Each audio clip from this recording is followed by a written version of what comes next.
আমার স্বামী আমাকে প্রথমবারের মতো শাড়ি পরা অবস্থায় দেখে একদম ফিদা হয়ে গেল। ভালোবাসার মানুষের কাছ থেকে কমপ্লিমেন্ট পাইতে যে কতটা ভালো লাগে সেটা একমাত্র সেই আপুরাই জানেন যাদের ভালোবাসার মানুষের কাছ থেকে সুন্দর সুন্দর কমপ্লিমেন্ট পেয়েছেন। হ্যালো এভরিওয়ান, আসসালামু আলাইকুম। This is me Emily from my page Tasnim Akter Emily. কেমন আছেন সবাই? আশা করি সবাই অনেক অনেক ভালো আছেন। আলহামদুলিল্লাহ, আপনাদের সবার দোয়ায় আমরাও ভালো আছি। জামাই আমার এই প্রথমবারের মতো তার বউকে শাড়ি পরা অবস্থায় দেখে তো একদম ফিদা। আমাদের দুইজনের একসাথে পথ চলা শুরু করার পরে আমি একটা বারের মতো শাড়ি পরিনি। এই প্রথমবার তার সামনে শাড়ি পরে তার সাথে একসাথে দাওয়াত খেতে যাচ্ছি। সাথে কিন্তু আমার একমাত্র দেবরের একমাত্র সুন্দরী বউও ছিল। আমার জালটা আজকে দাওয়াতে যে সুন্দর গাউনটা পরেছিল সেটা কিন্তু এই ফেসবুক পেজ থেকে পেয়ে যাবেন। এই পেজটাও কিন্তু আমি ক্যাপশনে মেনশন করে দিলাম। আমার আব্বাজান আজান বাবাটা তার ফুপিদের সাথে ঘুমিয়েছিল জন্য শুধুমাত্র তাকে ছাড়া আমরা সবাই চলে আসছি। ঘুমিয়েছিল জন্য তাকে আর বিরক্ত করিনি। এখন বলেন আজকে আপনাদের এমিলি আপুকে এই লুকে মানে শাড়ি পরা অবস্থায় কেমন লাগতেছে? যদিও আপনাদের দুলাভাইকে মানে পাঞ্জাবিটা যে পরাবো সেই সাধ্য আমার ছিল না, কারণ আপনাদের দুলাভাই একদমই পাঞ্জাবি পরতে অপছন্দ করে।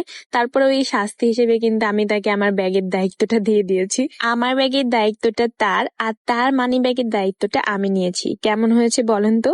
মানে ব্যাপারটা এমন না, সেম সেম বাট ডিফারেন্ট।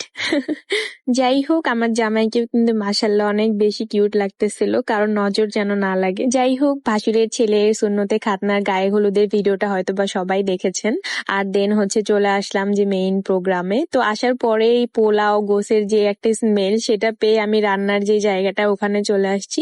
দেখছি যে বাপুচিরা অনেক সুন্দর করে রান্না করতেছে, আর রান্না করার যে জায়গাটা ওটাও আমার কাছে অনেক বেশি মানে নিরিবিলি অ্যান্ড হচ্ছে অনেক সুন্দর প্রাকৃতিক পরিবেশ লাগছে। পরে আপনাদের ভাইয়াকে নিয়ে ওখান দিয়ে একটু হাঁটতেছিলাম। দেন আর দেরি না করে আমরা খাইতে বসে পড়ি। প্রতিদিন বাড়িতে রান্না বাড়া করে নিজে বেড়ে জামাইকে খাওয়ানোর যে ব্যাপারটা, আর কোনো দাওয়াত বাড়িতে আইসা জামাই যে বেড়ে বেড়ে বউদেরকে খাওয়ানোর যে ব্যাপারটা, মাশাআল্লাহ এটা আসলে অনেক বেশি ভালো লাগছে আমার। যদিও আলহামদুলিল্লাহ আমার জামাই সবসময় আমাকে বেড়ে বেড়ে খাওয়ায়। যদি আমি একটু কম মাংস নেই সে আবার চামচে করে আমাকে আরো এক্সট্রা মাংস তুলে দিবে। আবার যদি 1 প্লেট ভাত খাই সে আবার আমাকে আরেক প্লেট ভাত মানে প্লেটে তুলে দিবে। খাবার টেবিলে একদম খাবারের ছড়াছড়ি ছিল। বিয়ে বাড়িতে বা কোনো প্রোগ্রামে গেলে মানে খাবারের যে স্মেলে আসলে পেটটা একদম ভরে যায়, তেমন কোনো খাবার খাওয়াই যায় না।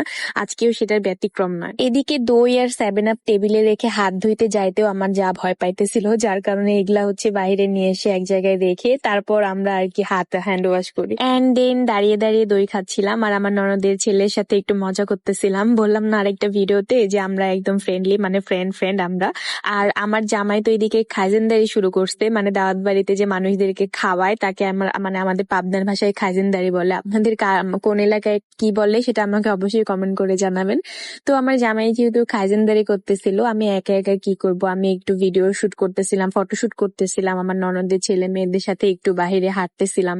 সবাই আসলে আমার দিকে হা করে তাকাইছিল, যার জন্য আমি আমার জামাইয়ের সাথে একটু রাগ করি যে তুমি কেন খাওয়ানো শুরু করলা, মানুষকে খাইজেনদারি শুরু করলা, তুমি আমার সাথে থাকলেও পারতা, আমি তোমাকে ছাড়া তো একদমই শূন্য। মানে আমাকে সবাই এমন ভাবে দেখতেছিল, মানে কেউ জানে না যে আমি কে বা কার কি হই। পরে তো দাওয়াত বাড়ি থেকে একটু মানে ফাঁকা জায়গায় আসি আর তারপরে একটু ভিডিও করছিলাম, একটু ছবি তুলতেছিলাম। তো ছবি দুইটা কেমন হয়েছে সবাই অবশ্যই কমেন্ট বক্সে জানাবেন। আজকে অনেকদিন পরে আমার শাড়ি পরা। আসলে শাড়ি পরে হাঁটাচলা করা, কাজ করা একটু আনকমফোর্ট লাগে আমার কাছে, যার জন্য খুবই কম শাড়ি পরা হয়। তারপর কিছুক্ষণ ওই ফাঁকা জায়গাটায় সময় পার করে আমার জামাই আমাকে খুঁজতে খুঁজতে SMS দেয়, কল দেয় যে তুমি কোথায়। পরে আমি বলি যে আমি তোমার সাথে রাগ করে বাসায় চলে আসছি।